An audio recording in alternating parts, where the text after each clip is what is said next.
específicas de los niños, en las que tenemos una condición pues muy particular, que en la que debemos considerar primero pues que la corrección espontánea de algunas deformidades ocurre. ¿Por qué? Porque su periodo de consolidación es más rápido y lo que hablábamos del callo de hueso ocurre mucho más pronto, mucho más de mejor calidad en los niños que en los adultos. Entonces, si dejamos una corrección insuficiente a lo que se refería la doctora hace ratito, donde dice que la fractura pega mal, en los niños, no tengo ahorita un ejemplo gráfico, pero a veces nos ha tocado ver las fracturas del fémur. Voy a hacerlo aquí con mis manos, ¿sí? Con un cabalgamiento en el que el fémur queda cabalgado, acortado, y a pesar de eso, en el niño puede generar una consolidación y después una remodelación. Y si viéramos una radiografía después de años, veríamos que su hueso está así otra vez. La consolidación es que pegue y la remodelación es cuando le va dando una forma nueva. Yo les digo que es como un arbolito, no nomás crece en talla, en altura, también crece en grosor.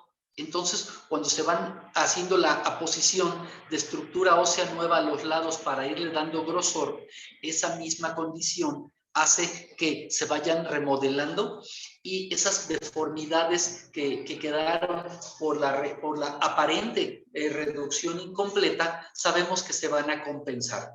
Y precisamente ese daño que sufrió en el niño va a ser un estímulo para que esa esa fractura, esa zona de hueso crezca un poquito más que la otra, de modo que ese pequeño acortamiento, especialmente hablando del fémur, va a repercutir en que después recupere su longitud. ¿Qué pasaría si se quedara con medio centímetro, un centímetro más corto un lado que otro? Bueno, esa sería ya una secuela que la vamos a manejar después con una plantilla en el zapato para que le suba la talla al lado que le haya quedado más corto y de esa manera compensamos la longitud sin tener que reoperar al pacientito. Las complicaciones son diferentes también si las comparamos con las que tiene un paciente adulto y los tratamientos van a cambiar por lo que les decía.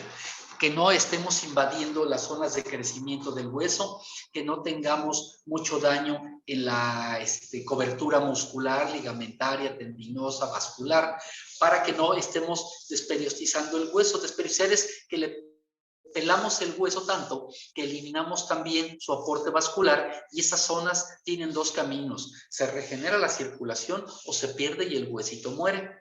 Vamos a avanzar. Las fracturas en los niños son más frecuentes que en los adultos de una forma relativa.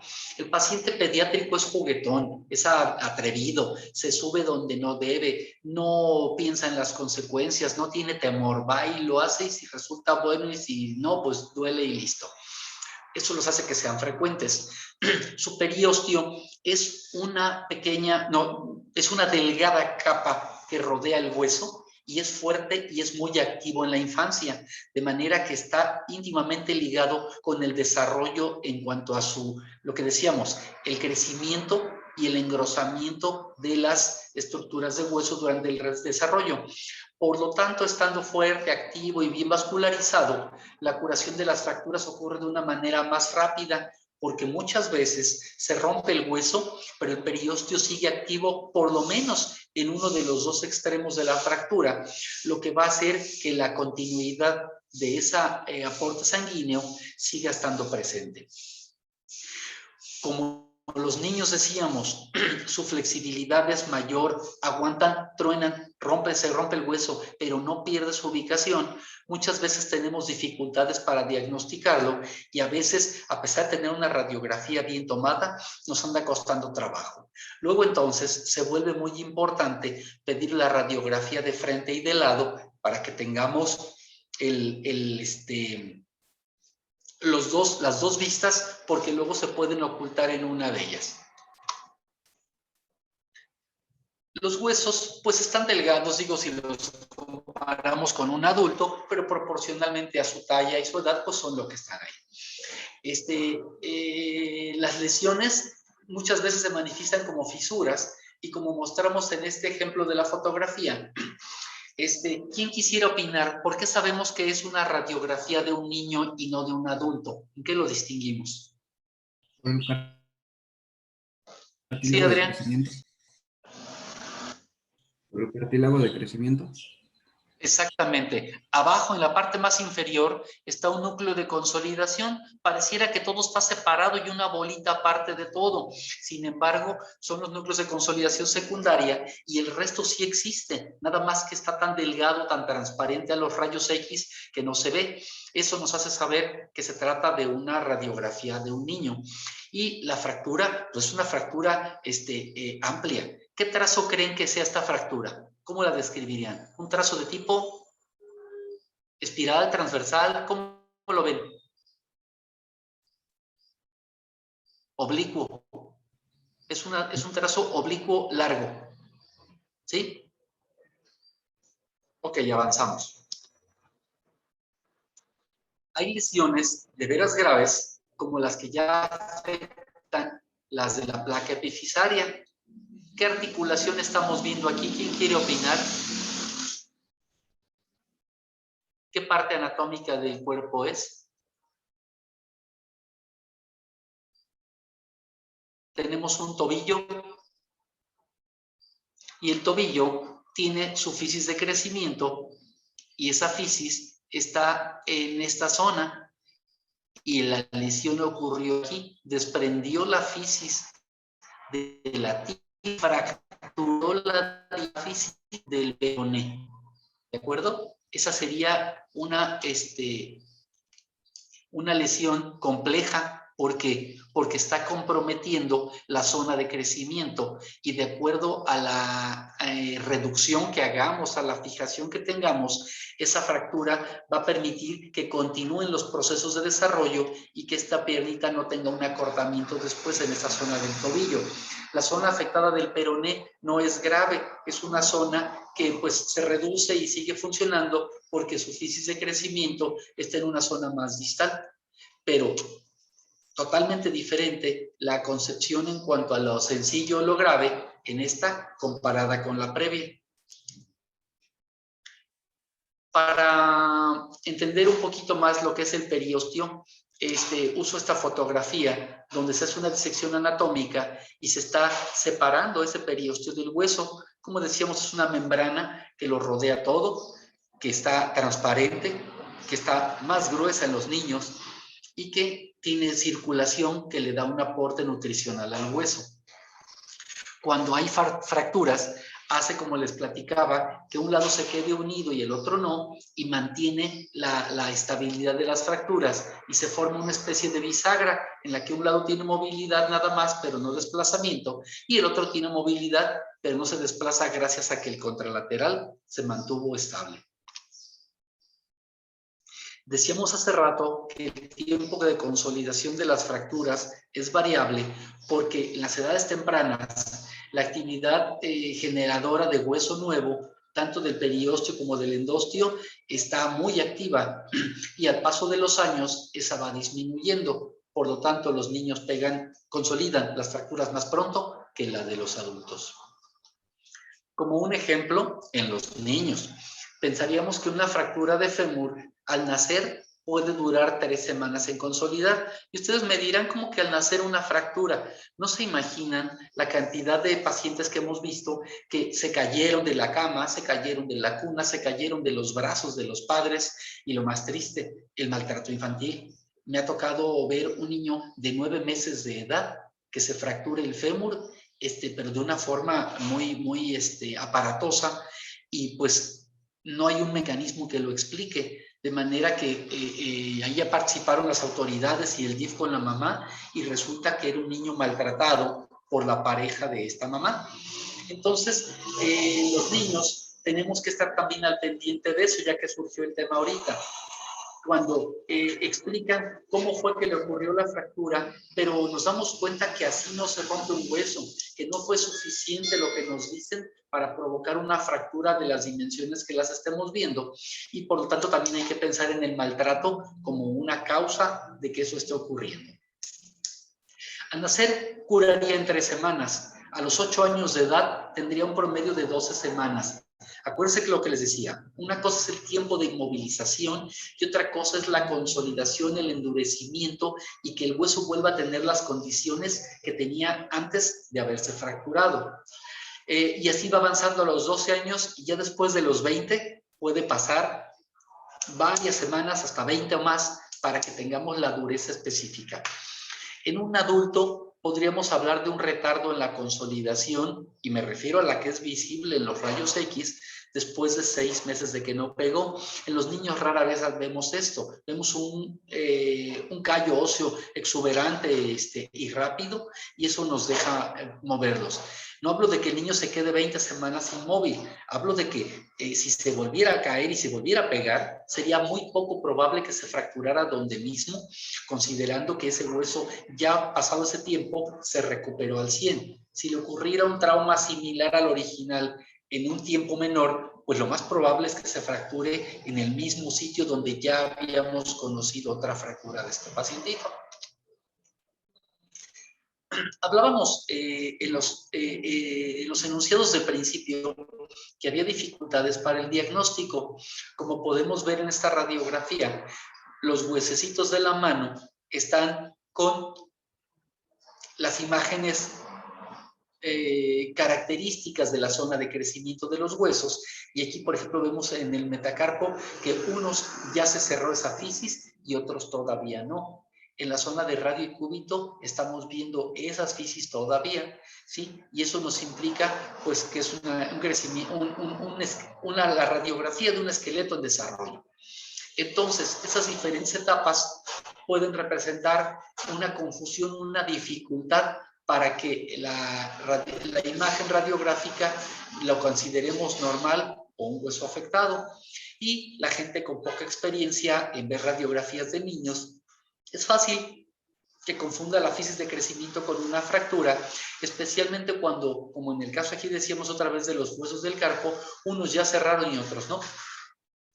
Las radiografías tomadas en el lado sano para compararlas con el lado afectado siempre son útiles. Eso nos ayuda a entender que en qué proceso, en qué etapa del proceso de desarrollo está un pacientito, y así al ver un lado y otro podemos determinar lo sano de lo que sí está afectado. ¿Qué pueden ver aquí? Una fractura del radio transversal, desalojada, cabalgada, ¿sí? Es una fractura que con los conceptos que habíamos comentado hace rato, pues amerita de una reducción. Si la manipulamos, es muy posible que la reduzcamos y la pongamos en su lugar, pero las inserciones que tienen los músculos, tanto en la zona palmar como dorsal, es decir, flexores y extensores, nos van a dar una movilidad que seguramente va a sacarlo de su sitio y lo va a desalojar de nuevo. Por lo tanto, es importante no nomás reducirlo, sino fijarlo. En los niños pretendemos cuidar mucho la zona de crecimiento, y cuando vamos a poner una placa con tornillos, en los niños pequeños preferimos no hacerlo porque van a ser muchos orificios, se va a comprometer la circulación, el periósteo va a estar afectado en una zona más grande y nos puede generar un trastorno vascular que conllevara a una alteración del desarrollo. En esta fotografía que sigue, estamos viendo la lateral de la primera. Aquí vemos, no, perdón, ese es otro caso, perdón. Vemos una radiografía lateral en la que podemos ver un fragmento de hueso en la zona distal, y además está afectada la zona de crecimiento con un desplazamiento hacia posterior. Pero, como les decía, pues es ya el ojo entrenado, la experiencia, la que los va a hacer que puedan ver todo esto, ¿sí?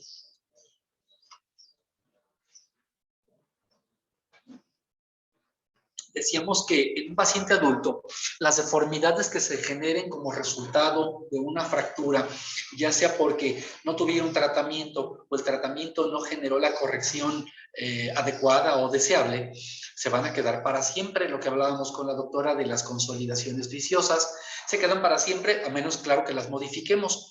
pero en los niños existen algunas que se pueden corregir y estas ocurren, la corrección de una forma espontánea porque tuvieron una remodelación extensa por lo que decíamos o porque también se generaron pues las condiciones ideales para que pegara en su sitio y no hubiera tal deformidad.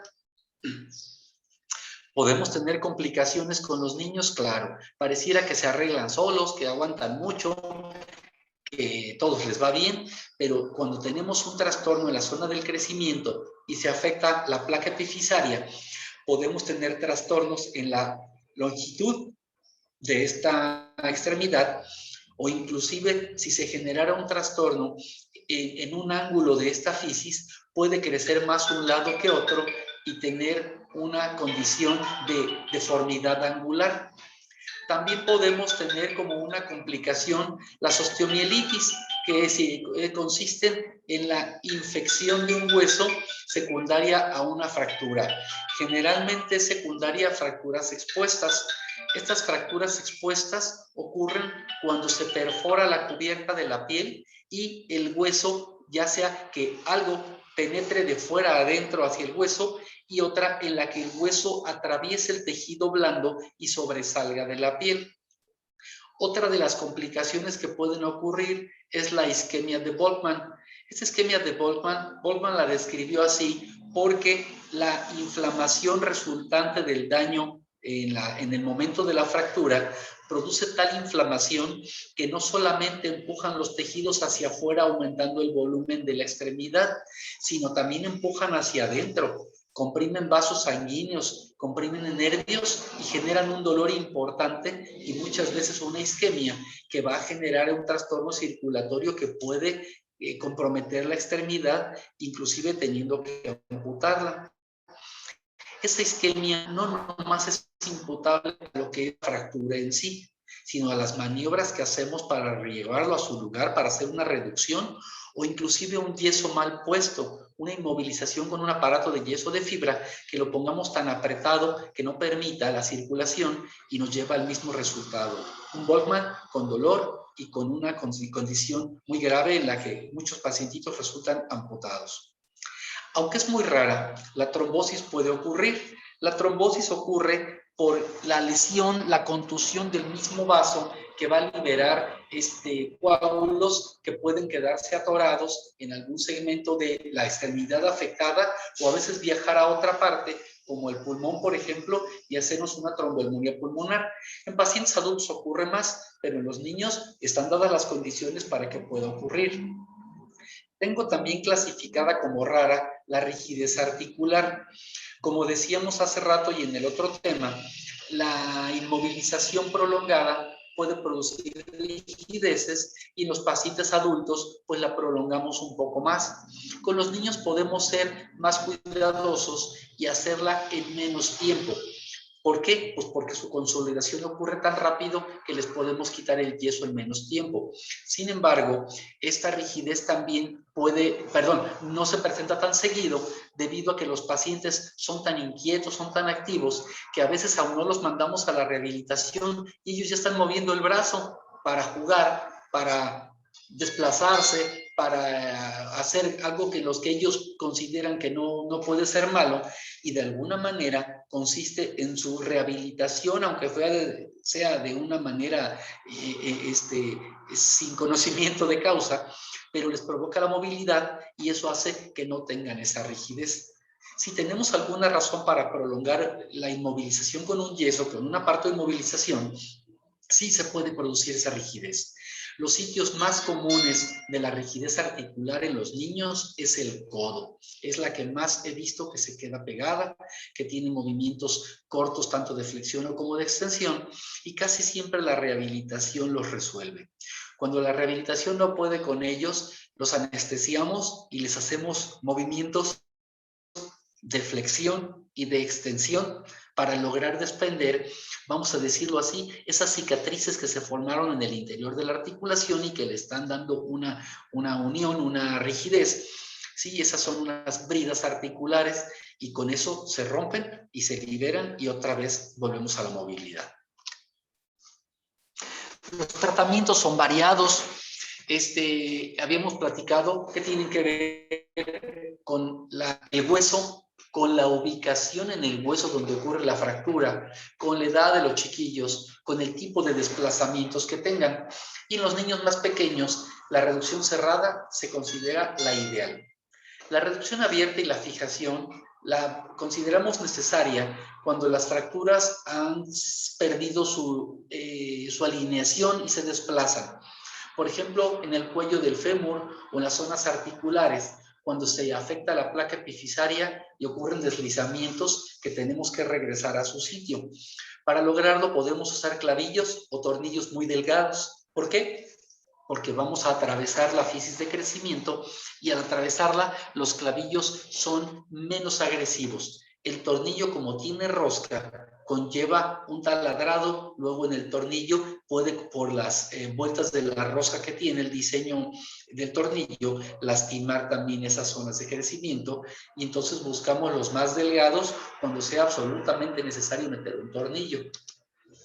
Aquí hay un caso que nos ilustra muy bien, donde se genera una fractura del extremo distal del radio, no es articular, tiene un trazo transverso y lo peor, afecta los dos huesos. Eso de lo peor es porque se genera una inestabilidad y entonces la pongas como la pongas, se va a mover de su lugar. Para reducirla, para tratarla, es una reducción que es abierta y una fijación con un clavillo centromedular. Si pueden ver la imagen, aparece un gancho, una curvita en esta zona distal del hueso. Y esto implica que dejamos el clavillo salido a través de la piel con ese gancho para que no se nos mueva y para que tengamos un punto de apoyo para quitarlo. Cuando el hueso ya pegó, desde el exterior jalamos ese clavillo y se elimina ya el material de osteosíntesis del pacientito sin tener que operarlo otra vez. En el caso del cúbito, el clavillo entra por el codo y entonces ese ganchito del que hablamos está en la zona del codo y por allá se sacará también. Son recursos muy buenos, muy prácticos, de poco costo y de mucho efecto. Y sobre todo lo que les decía, retiramos el material llegado el momento sin que el paciente tenga que estar pasando por un proceso de cirugía o de anestesia. Estos clavillos al quitarlos duelen un poquito. Yo los quito en consultorio y no es una barbaridad hacerlo. Lo que pasa es que le estamos evitando también un riesgo anestésico a ese pacientito. Y bueno, pues todos trabajamos en el entendido de que todo va a salir bien, pero si algo sale mal, pues la primera pregunta que nos van a hacer es ¿y por qué no simplemente jalaste los clavillos en vez de dormirlo? Y entonces si consideras pues la seguridad del paciente, la posibilidad de un problema médico legal y la practicidad, pues este tipo de tratamiento genera un retiro sencillo en consultorio y efectivo además. Perdón, voy a beber un poquito de agua.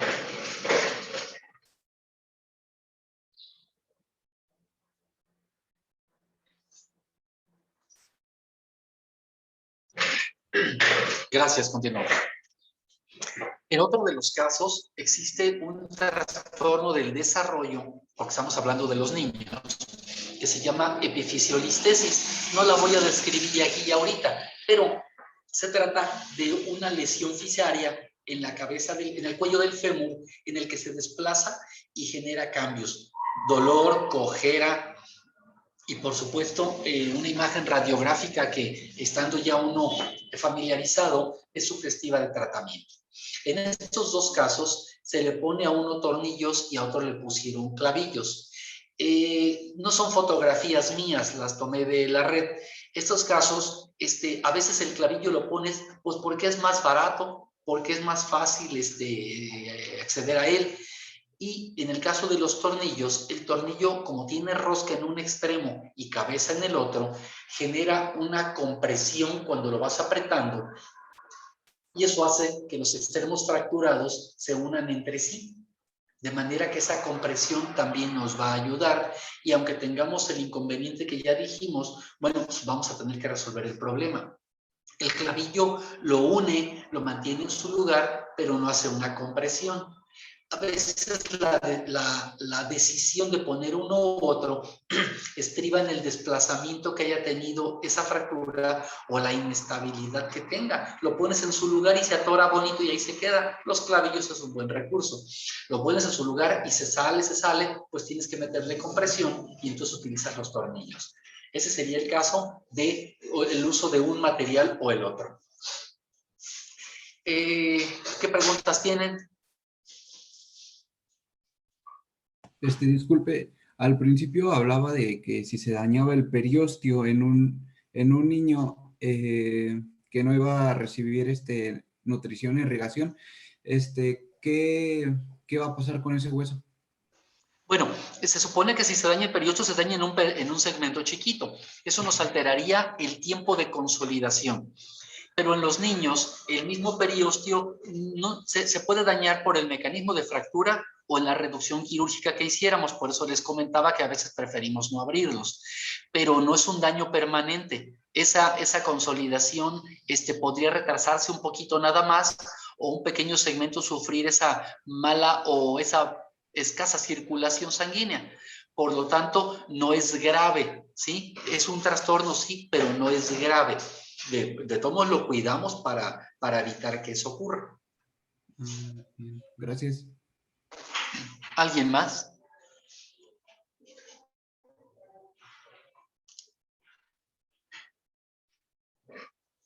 ¿Algún otro comentario?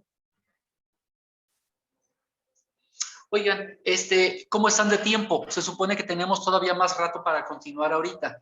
Me gustaría aprovechar que he escrito, pues que la terminología está basada casi siempre en etimologías grecolatinas, porque así se facilitaba entendernos entre todos los demás países también. Y cada área de la práctica de diferentes conocimientos del quehacer humano, pues tienen un propio lenguaje que sería un lenguaje técnico, en este caso es un lenguaje técnico médico, y lo describimos como la terminología. Entonces cada quien tiene su forma de hablar. Esta pintura de Salvador Dalí, pues también Salvador Dalí, muy a su estilo, tenía su forma de hablar y le puso un nombre muy complejo que se llama esta pintura El sueño causado por el vuelo de una abeja en torno a una granada un instante antes del despertar. La pintura era alguien que le gustaba llamar la atención de muchos modos, su atuendo, su bigote, su estilo artístico y el nombre que le ponía a sus obras. De manera que cuando hablan ellos, pues es a su modo y a su entendimiento. Y nosotros tenemos el propio para que cuando nos comunicamos entre médicos estemos hablando de lo mismo. Cuando nos referimos a una ubicación medial, estamos imaginando una línea que divide el cuerpo en dos partes y que está a la mera mitad, y lo que más se acerca a esa línea se va a considerar como medial. Lo contrario sería lo lateral, y es lo que se está alejando de la línea media. Si imaginamos el cuerpo visto de frente, medial podría ser, por ejemplo, el ombligo, y lateral los brazos, ¿sí? Que al momento que los separamos quedan lejos de la línea media. También consideramos proximal todo lo que se acerca al tronco. Si hablamos, por ejemplo, del hueso femoral, pues lo que tenga que ver con la cabeza del fémur está más proximal, y lo que se tenga que ver con la rodilla está considerado como lo que se aleja del tronco o lo que es distal. Y así no tendríamos que hacer tanta explicación más que decir el fémur distal, el fémur proximal, y todos estaríamos entendiendo lo mismo de lo que estamos hablando. En un sentido de ubicación, podemos considerar lo cefálico relativo a la cabeza y lo caudal hacia los pies cuando hablamos del cuerpo entero y estamos hablando de la ubicación. Todo eso nos va a ayudar a entendernos, ya sea en un texto escrito o de una forma verbal.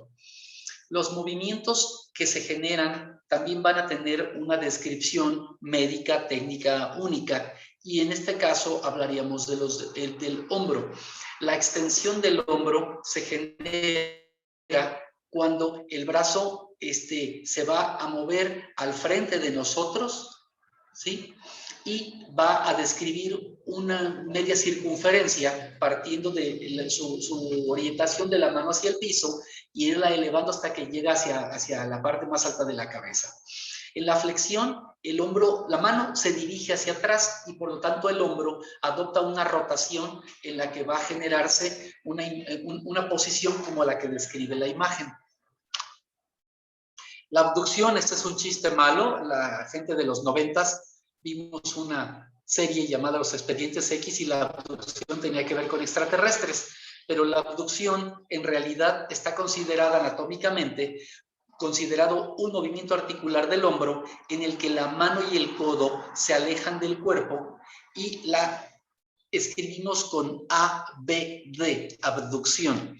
Y la ADD es el movimiento contrario en el que se acerca, ya sea para pegar el brazo al costado del cuerpo o hacer un movimiento con un poco de rotación, tanto por la parte anterior como posterior del cuerpo, en la que lo acercamos, pero de alguna manera la estamos pasando al lado contrario.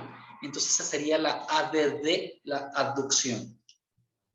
Al hablar de la movilidad de la mano, cuando le llamamos supinación es porque la palma de la mano está apuntando hacia arriba. También para que lo recuerden, la supinación también es como una súplica, como pidiendo algo, ¿sí? Y lo contrario sería la pronación, hacer un giro en el que ahora la palma de la mano está apuntando hacia abajo. Todo esto nos ayuda también a entender los movimientos articulares y, como habíamos estado hablando de las lesiones, pues cuando hay una limitación, entonces hay pacientes que no pueden hacer supinación o que no pueden hacer pronación y así es la manera como se describe. Una limitación para la flexión o limitación para la extensión. En cuanto a la mano, hay un punto intermedio en el que el pulgar queda apuntando hacia la zona cefálica y queda la mano en una posición en la que los huesos del antebrazo quedan paralelos a como los está viendo el explorador, o sea, ustedes. La cadera. Es importante primero establecer qué es la cadera y se los digo porque la cadera luego se confunde con la parte baja de la columna lumbar y mucha gente se toca la cintura, la espalda baja y se refiere a ella como la cadera. Siempre cuento una anécdota en la que estábamos en la especialidad, estaba haciendo la residencia y llegó una doctora con su bata, con su gafete institucional, acompañando a su hermano como paciente y me dice, pues de cierta forma despectiva, porque me vio que yo era de los residentes, y me dice, oye, a mi hermano le duele la cadera, ¿qué le vas a hacer? Pues yo hice la exploración que están viendo aquí. Flexiones, rotaciones, movimientos articulares que consideramos normales y amplios y le dije que yo no le encontraba nada. Además, vi una radiografía donde yo tampoco encontré nada. Y le pedí a la doctora pues que reconsiderara porque yo veía muy bien a su hermano. Ella se enojó y me dijo pues que de qué año era yo y total que ahí se puso de mal humor. Al consultorio de al lado estaba mi jefe del servicio y fui y le presenté el caso. Le pregunta lo mismo que yo, los movimientos, dio la articulación y le dice al paciente, tóquese la cadera que le duele. Y el paciente se toca la espalda y el doctor, pues con una cara otra de enfado, voltea a ver a la doctora y le dice, doctora, esa es la columna, no es la cadera, así que su consulta es en otro servicio. Les comento esto porque pues paso no apenas después y en este momento de la formación médica que están ustedes, es bien importante dejar bien en claro que no es lo mismo la cadera que la espalda baja. Por lo tanto, la cadera es la unión del hueso femoral con la pelvis, ¿de acuerdo? Bueno, esa cadera nos va a dar movimientos como la flexión y la extensión. En la extensión puede ser con el paciente parado, donde su pierna se separe de la línea media, donde su pierna se haga hacia atrás en una flexión ya de la rodilla o inclusive ya en movimientos gimnásticos más avanzadones, una extensión forzada o lo que llaman un split, que se abren de piernas totalmente. Todo esto se considera una extensión. También tenemos movimientos para la rotación medial de la cadera, que pueden ser con un paciente sentado como si cruzara la pierna en lo que conocemos como un 4, en un movimiento rotacional al lado contrario, es decir, separando un tobillo del otro, como si fuera una abducción. Si lo acostamos boca abajo, están los ejemplos aquí en el dibujo de rotaciones externas, de posiciones neutras o de rotaciones internas. Todas ellas ocurren, entonces el paciente moviera su pie y le diera toda la vuelta completa, formaría el dibujo que están viendo en esta imagen y se conoce como movimiento de circunducción, ¿sí? Que es la combinación simultánea de esos movimientos de la cadera. Hace rato que hablábamos de la consolidación de las fracturas o de las secuelas de las fracturas con una evolución inadecuada, podríamos encontrar esas deformidades angulares. Estas ocurren por el desarrollo o por una lesión. Y conocemos un trastorno en valgo cuando las rodillas están pegadas y en varo cuando las rodillas están separadas. A mí se me hizo fácil entender que si un varo le llamamos el peso a una moneda, si yo